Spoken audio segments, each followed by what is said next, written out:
मंगल करना विघ्न हरहु गणराज। अरे एक दंत करी रे बदन सिद्ध कराहु सिया बरे रामचंद्र की जय। गणेश भगवान के बांधना है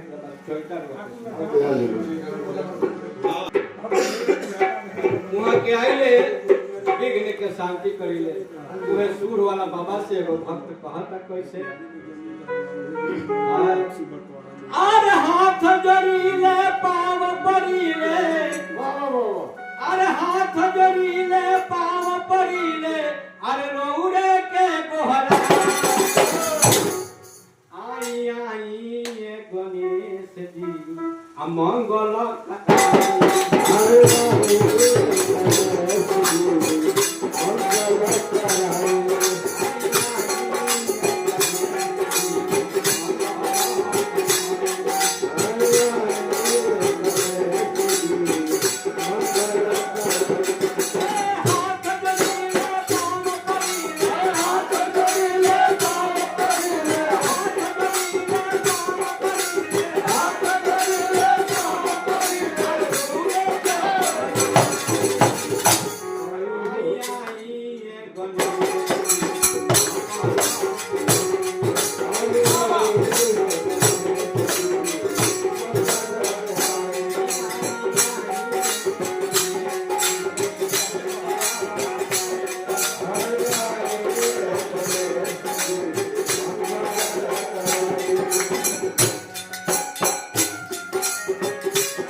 Thank you.